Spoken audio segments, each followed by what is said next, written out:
Boa tarde, turma da Rádio 16. Essa nossa aula é a aula de densitometria óssea, né? Onde a gente vai falar desse exame, que é um exame para verificar a densidade mineral do osso, né? Por qual motivo este meu paciente está perdendo densidade óssea, se ele está perdendo ou não, certo? Então, isso é verificado no exame de densitometria óssea, que é este exame que está aparecendo aí na telinha para vocês, ok? Primeiramente, quando a gente vai falar sobre densitometria óssea, a gente tem que relembrar aqui a parte óssea, certo? É um exame que vai estudar exclusivamente o sistema ósseo. E aí a gente tem que lembrar que o osso ele é constituído principalmente por duas regiões, a região compacta e a região esponjosa, certo? A região compacta é toda a região que está no externo do osso, certo? A parte externa do osso, certo? Ela que forma a região compacta. Já a região esponjosa, ela se encontra no interno do osso, certo? No interior ósseo. A parte esponjosa é essa parte também que a gente chama de região trabeculada ou parte trabeculada, né? Que é esse tecido cheio de trabéculas, né? Em formatos de trabéculas, que são esses furinhos nos ossos, certo?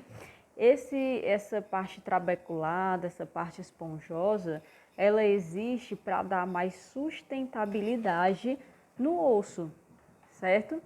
Quando eu coloco um peso em cima de um único ponto, aquele ponto talvez ele não possa suportar aquele peso.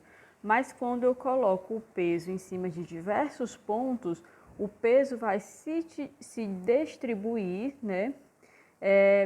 Pelos pontos e aí todos eles vão suportar.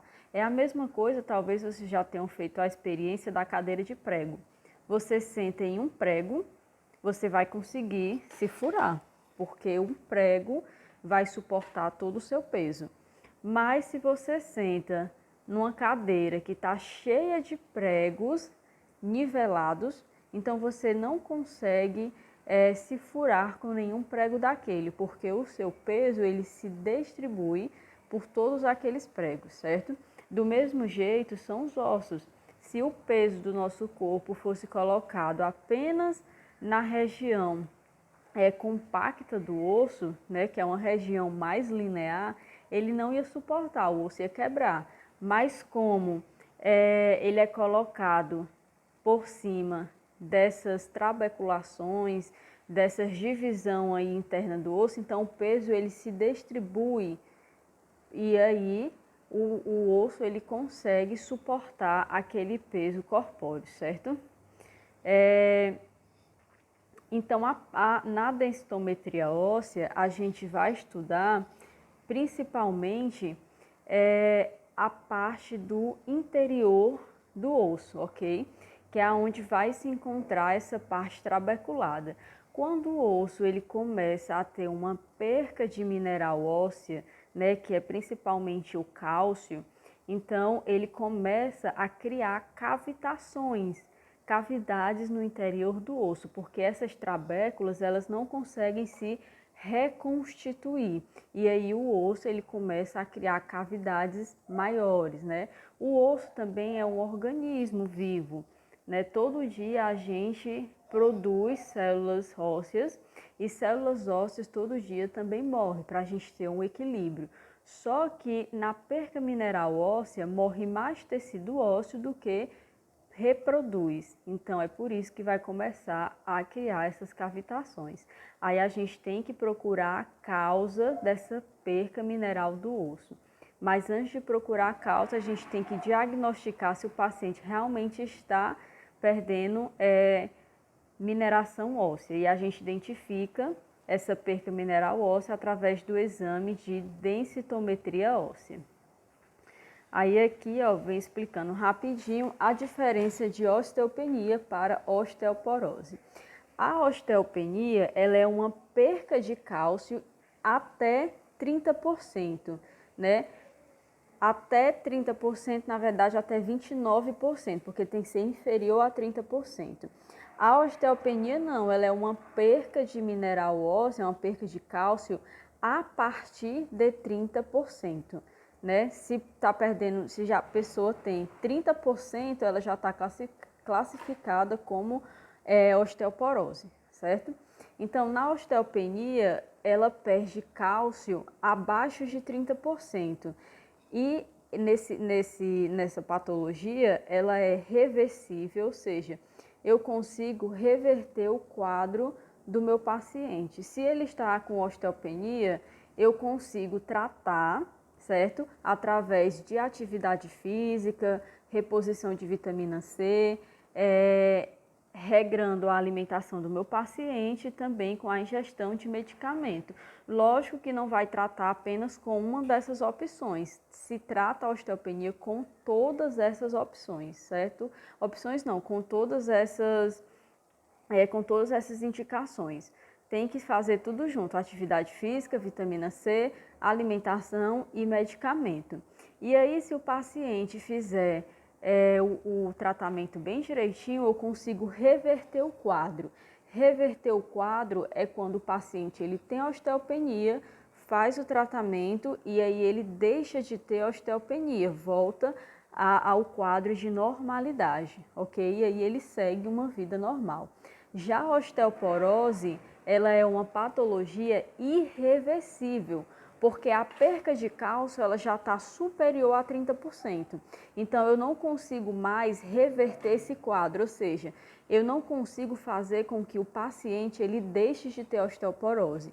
O que eu consigo fazer é amenizar o quadro, diminuir o quadro dessa osteoporose, mas eu não consigo reverter o quadro, certo? E aí, no caso da osteoporose, o paciente ele passa o resto da vida tomando medicamento e pode seguir uma vida normal, mas só que tomando todos os dias aqueles medicamentos para não aumentar o quadro de osteoporose, certo?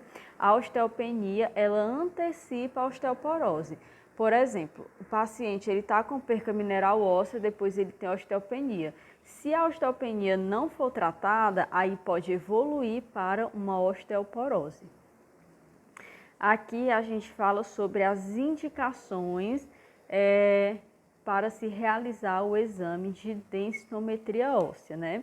Uma das primeiras indicações aqui é para mulheres acima de 65 anos de idade e para homens acima de 70 anos de idade. Por quê?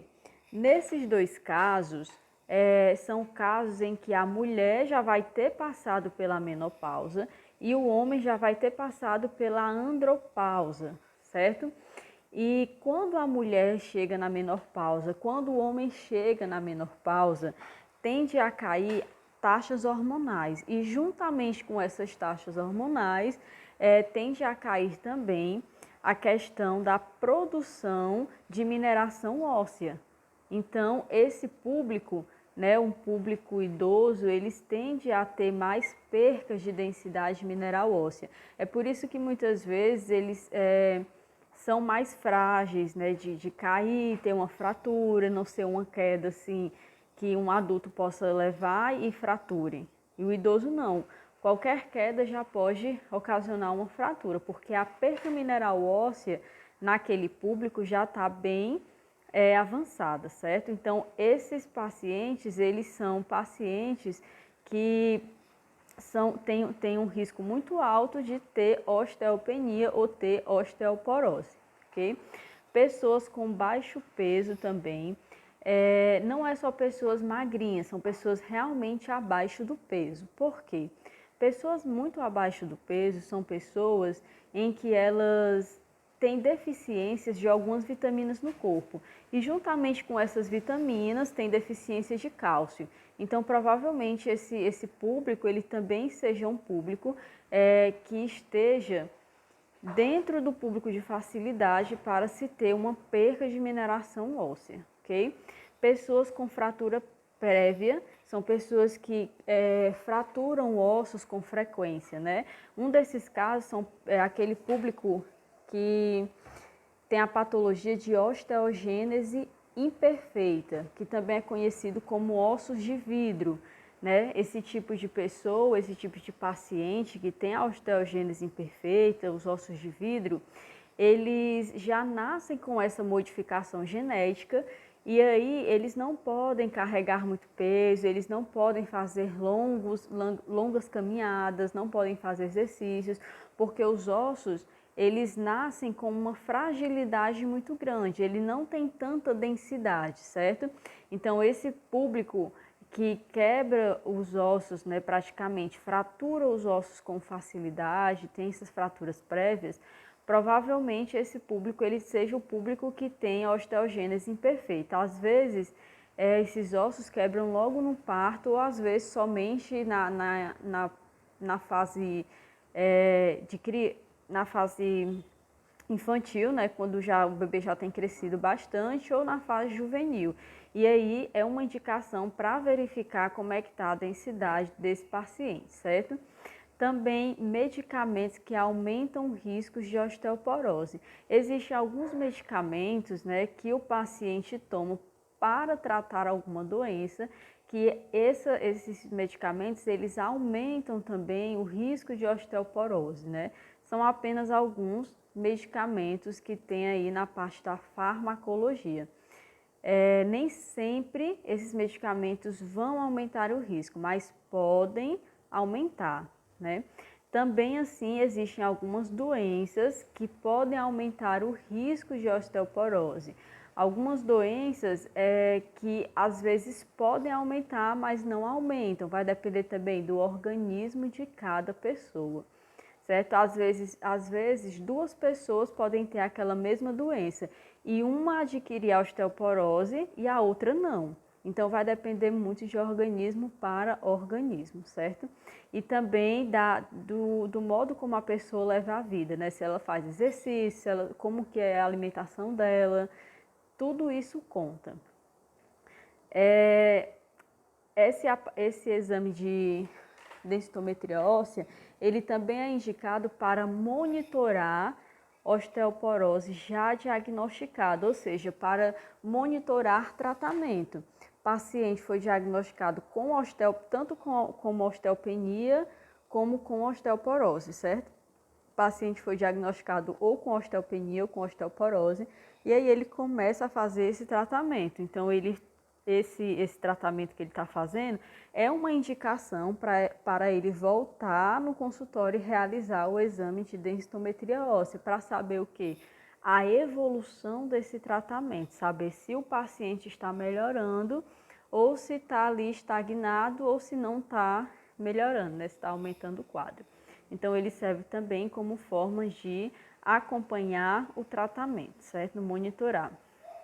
A contraindicação para esse exame é gestantes, certo? Embora a densitometria óssea ela tenha uma radiação muito baixa, o feto ele é muito radiosensível.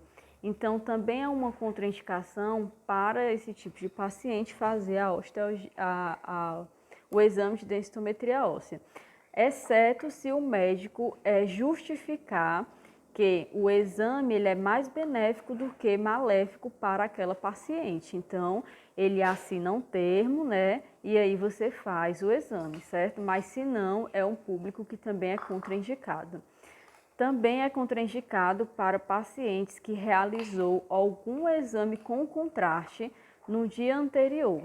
Por quê? Por exemplo, o paciente chega hoje no consultório para fazer um exame de densitometria óssea, mas ontem ele fez, por exemplo, um exame de enema opaco, né, que é o exame para se estudar o intestino grosso. E aí a gente sabe que é um exame feito com contraste. Esse paciente, quando ele vier hoje, ele não pode fazer o exame de densitometria óssea. Por quê? Provavelmente ainda vai ter contraste dentro do organismo desse meu paciente e aí vai atrapalhar na hora de fazer o exame de densitometria óssea. Não na hora exatamente, mas no diagnóstico daquele exame, no resultado daquele exame. Por quê?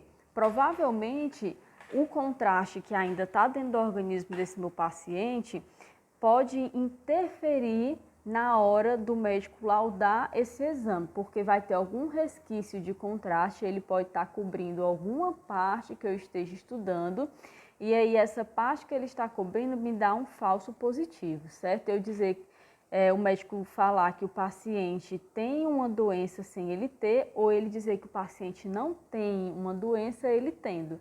Então, se o paciente fez algum exame com contraste no dia anterior, não é indicação, é contraindicado ele fazer o exame de densitometria óssea. Ele tem que esperar aí pelo menos uns 3 dias, que vai estar totalmente sem contraste para eu poder realizar o exame de densitometria óssea. Também é contraindicado para pacientes que fez cirurgia ortopédica extensa ou que tenha alguma prótese muito extensa. Por quê? Se ele fez uma cirurgia ortopédica muito extensa ou tem uma prótese muito extensa, eu não vou conseguir estudar perfeitamente aquela região óssea do paciente. Ah, Natália, mas existem outras regiões ósseas, porque assim como no raio-x a gente não estuda só uma radiografia, né? Na densitometria óssea eu não estudo só um osso, eu estudo 2, 3 regiões para me certificar de que o paciente tem ou não alguma perca de densidade óssea. Mas quando a cirurgia ortopédica é muito extensa, a prótese é muito extensa, isso pode atrapalhar no meu diagnóstico, porque naquela região eu posso ter sim uma perca mineral óssea ou possa não ter, dependendo da cirurgia do paciente, eu posso dar um falso positivo também, certo? Outra contraindicação para a realização de exames de densitometria óssea é pacientes que tenham obesidade grave. Gente, obesidade grave são aqueles pacientes que têm acima de 200 quilos, né? 250, 300 ou até mais. Esse público com obesidade grave, não é só obesidade, é uma obesidade grave. É contraindicado fazer o exame, mas ele é contraindicado por quê? Porque a máquina de densitometria óssea, ela não consegue suportar o peso do meu paciente. O peso daquele paciente, ele vai ultrapassar o peso limite da máquina. Geralmente, essas máquinas de densitometria óssea, elas suportam até 200 quilos, certo? 200 quilos, o paciente ainda está na fase de obesidade, mas quando ele ultrapassa, geralmente ele ultrapassa com 240, 250, 300 quilos ou até mais, que é onde a gente fala que o paciente está com obesidade grave, certo? Então, esse paciente ele é contraindicado porque o peso dele excede o peso limite da máquina, que só é até 200 quilos, certo? Só suporta até 200 quilos. E como é que eu sei, né, que esse paciente ele tem 200 quilos? Primeiro que no exame médico, o médico ele vai pesar o paciente. Então, quando o paciente tiver com fichinha, vai vir um peso do meu paciente. O médico ele tem que ter esse conhecimento. Se ele não tiver o conhecimento, né, e mandar o paciente, na ficha do paciente vai estar o peso do paciente. Se não tiver próximo à sala ou na sala, também vai ter uma balança. E aí você pode verificar o peso do meu paciente. Tem que verificar, Natália, não é constrangedor? Gente, tem que verificar porque pode danificar a máquina, certo? E aí, se danificar a máquina, a culpa não vai ser do paciente, vai ser do profissional que permitiu o paciente fazer o exame de densitometria óssea, sabendo que o peso limite da máquina é suportar apenas até 200 quilos e mesmo assim um paciente de obesidade grave fez o exame, ok? Como se faz o preparo desse meu paciente para realizar esse exame? É simples, né? eu faço apenas a retirada de todos os objetos metálicos. Natália, mas o exame vai ser no fêmur, eu tenho que tirar brinco? Retira tudo, certo? Mesmo que seja um brinco, retira. Peço ao paciente tirar todos os objetos metálicos, não somente o que está próximo, mas às vezes está próximo, não tanto, mas pode dar alguma interferência, ok? Então, pede para o paciente fazer todas as retiradas do objeto metálico.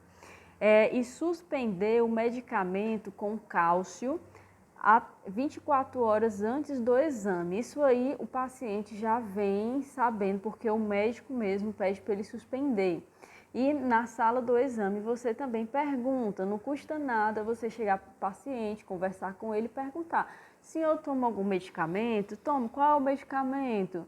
Né? Tem cálcio? Às vezes o paciente não sabe, então dá uma estudada em medicamentos, ou você pesquisa lá na hora, vê se tem cálcio, vê se não tem, e já fala para o paciente, caso ele tenha não suspendido esse medicamento, você tem que comunicar ao médico, certo?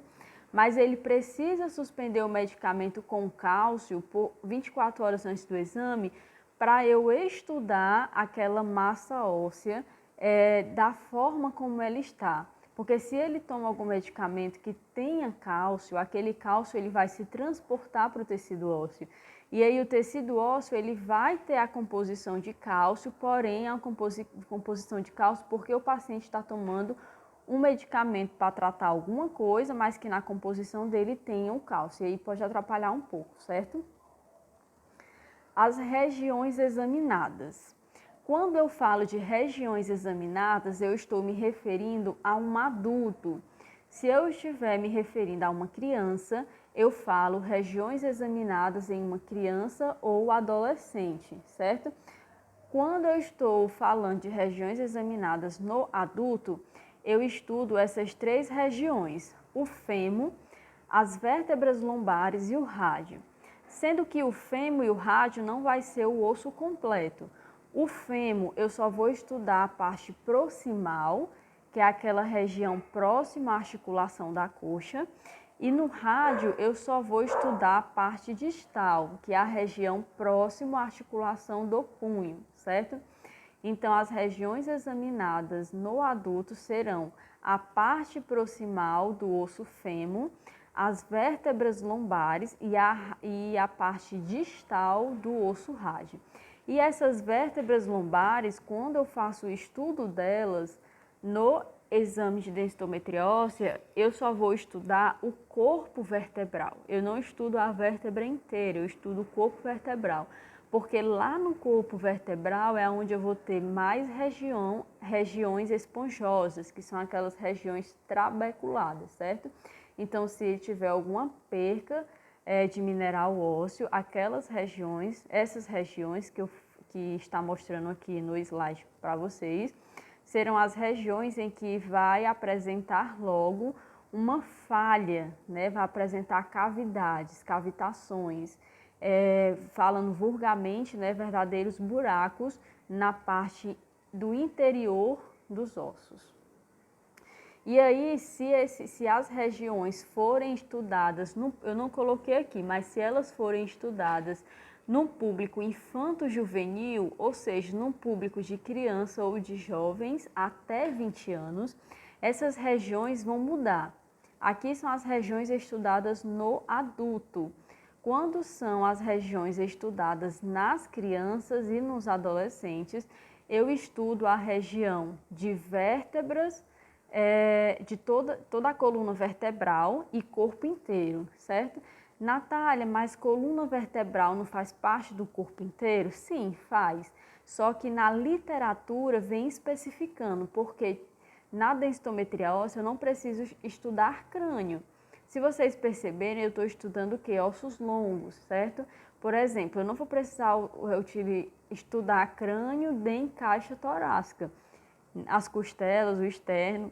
Eu vou estudar, quando eu falo corpo inteiro, eu quero dizer os membros superiores e os membros inferiores inteiros, ou seja, toda a região do braço antebraço e toda a região de coxa e perna, certo? Então, isso, quando eu falo membros superiores, membros inferiores, eu trato isso como corpo inteiro dentro da densitometria óssea. E ainda falo, acrescento que é a coluna vertebral. Quando eu falo coluna vertebral, é toda a coluna, desde as vértebras cervicais até a região sacral, certo? Só não incluo tórax e crânio, mas a coluna torácica eu também incluo. Então, se as regiões forem no adulto, serão fêmur, parte proximal, vértebras lombares e rádio, parte distal.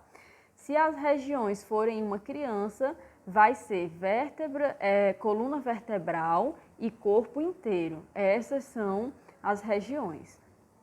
E aí, quando eu for fazer um estudo dessas regiões, quando eu vou verificar na densitometria óssea e vou calcular, o próprio computador, o próprio sistema da densitometria óssea, ele já calcula para mim a quantidade de densidade mineral óssea que esse paciente está perdendo e já me dá um resultado, certo?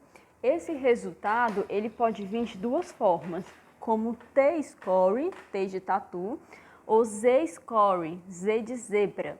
Se o paciente for um adulto, ele vai vir como T-score, T de tatu. Se o paciente for uma criança ou uma adolescente, vai vir como Z-score, Z de criança. O Z de criança, Z de zebra, ok? Então, T-score quando é um adulto, Z-score quando é uma criança. T-score, ele vai ter 3 tipos de resultado. O paciente fez o exame de densitometria óssea e o resultado dele deu T-score. Aí esse T-score vai dar três tipos de resultado. Ele vai dizer se o paciente está com a perca mineral óssea normal, está com a perca mineral óssea que já está dentro do quadro de osteopenia, ou está com perca mineral óssea que já está no quadro de osteoporose, certo? Se o T-score der algum resultado entre 0 a -1, o paciente está dentro do quadro de normalidade. Se o T-score der um resultado de -1 até -2,4, então o paciente já está com osteopenia. Se o T-score der um resultado que o número esteja a partir de -2,5, ele já está com osteoporose. Vejam que entre a normalidade e a osteopenia eu tenho -1. Na literatura, às vezes essa informação ela se choca. O que é que acontece? Na literatura tem dizendo que o quadro de normalidade da perca mineral óssea é de 0 a -1. Mas na prática, se o paciente chega, faz o exame e o resultado deu -1 desvio padrão é o desvio que aquele padrão vai fazer da perca mineral óssea do paciente, certo? Se o resultado do T-score der -1, na prática, o paciente é classificado como osteopenia e já começa a fazer o tratamento. Mas saibam que na literatura, o paciente normal, ele tem perca de mineral óssea de 0, com resultado T-score de 0 até -1. Ele está dentro do quadro de osteopenia se o T-score dele der de -1 a -2,4. Agora, se o T-score dele der -2,5, ele já tem osteoporose. Se der -2,6, osteoporose também. E por aí vai, porque a partir de -2,5, ele já tem osteoporose, certo?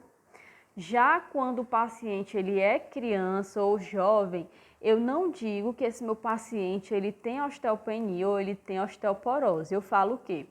Que esse paciente ele está com a perca mineral óssea dentro do padrão para a idade dele ou abaixo do padrão para a idade dele. Eu não afirmo que ele tem osteopenia ou osteoporose, eu só falo isso. Ou o paciente está com a perca mineral óssea dentro do padrão ou está abaixo do padrão para a idade. No caso da criança ou do adolescente, a partir de -2, ele já está abaixo do padrão para a idade, certo? Então, se ele tem -1,9, ele ainda está dentro do padrão, mas a partir de -2, ele já está abaixo do padrão. Então, se ele tem -2,1, menos 2,2 e aí vai. Sempre esse paciente vai estar abaixo do padrão para a idade dele, ok? Aqui é para mostrar para vocês como é a máquina, né? Que a gente viu lá na primeira imagem, do comecinho do slide, como é mais ou menos a máquina de densitometria óssea. Essa máquina é interessante porque o tubo de raio-x ele fica na parte de baixo da mesa. Na parte de cima ele fica a parte de captação desses raios, certo? E o paciente tem que ficar deitado bem no centro dessa mesa. O paciente vai fazer o exame apenas na posição de decúbito dorsal, ou seja, com as costas para baixo, né? Como a gente fala aqui no Ceará. Vejam que do lado da máquina eu tenho uma cadeira e um computador e uma impressora, porque o profissional ele não precisa se retirar da sala, ele pode ficar dentro da sala de densitometria óssea. Natália, e não tem nenhuma proteção para esse meu paciente. Gente, a radiação na densitometria óssea é uma radiação muito baixa, mas o certo, mesmo assim, é eu ter uma proteção, ou um biombo, ou um vidrinho aí plumbífero, certo? Nesse caso aí não tem, mas é bom que tenha. Alguns casos vocês vão ver que tem sim um vidrinho, né, bem pequenininho separando, mas que já é uma proteção também, ok? Então, o profissional posiciona o paciente aí na mesa, certo? A imagem, né, ela é do tipo eletrônica, assim que capta a imagem, não preciso passar por químicos, não preciso passar por processamento automático. Ela é enviada diretamente para o computador. No computador mesmo, o sistema já faz o cálculo da densidade do osso e aí eu tenho a opção de enviar para o computador do médico, a depender de que hospital ou clínica você esteja trabalhando, ou eu tenho a opção de colocar em um CD e dar para o paciente, ou de fazer a impressão dessa imagem, certo?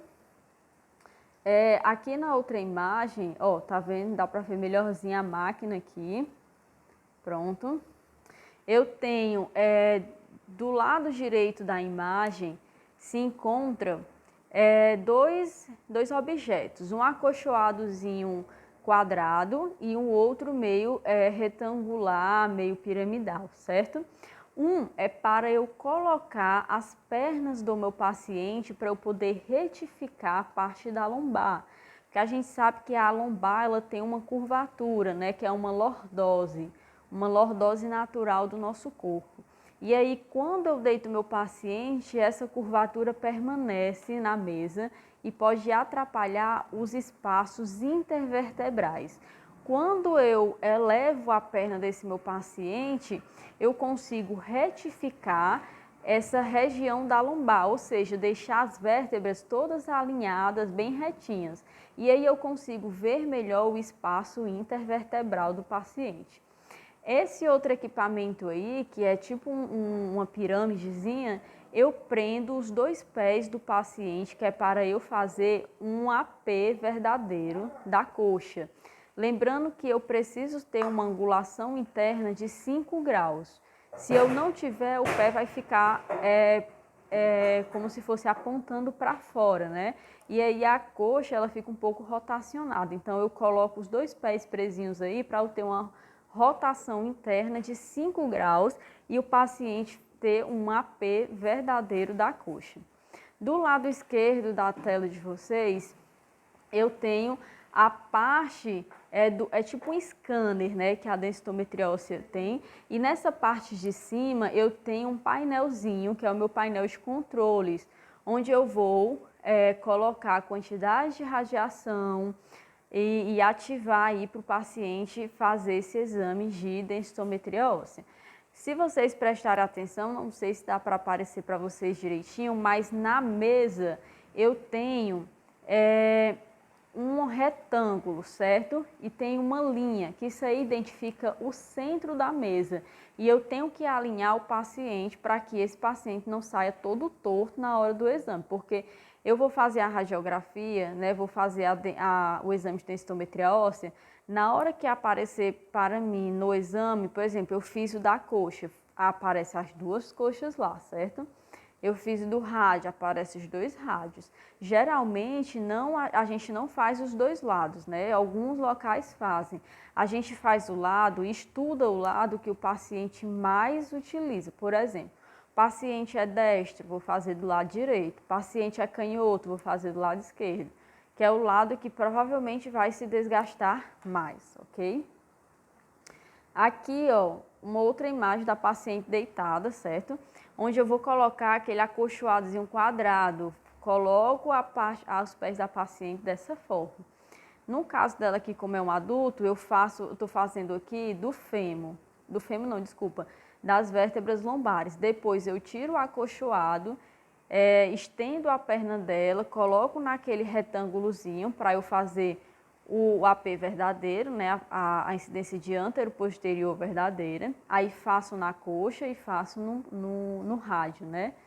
Faço no fêmur e faço no rádio, com essa região do braço, ok? Paciente, eu verifico que eu coloco uma proteçãozinha na maca, né? Mas se você não, no hospital que você está, na clínica que você está, às vezes falta, né?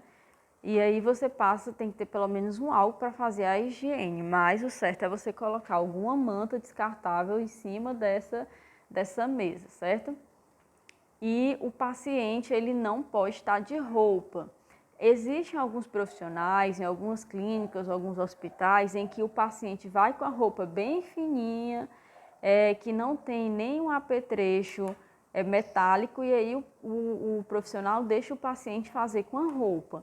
Não tem problema porque não vai atrapalhar, mas a gente mesmo assim é bom pedir para o paciente trocar de roupa, né? Que ele vai fazer a retirada da roupa dele e colocar uma batinha que sempre vai estar disponível.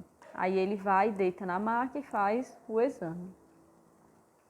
Aqui, ó, o contensor que eu falei para vocês, que eu prendo os pés da paciente e faço essa inversão, né? Eu faço essa rotação interna de 5 graus para eu conseguir fazer um AP verdadeiro do fêmur, certo?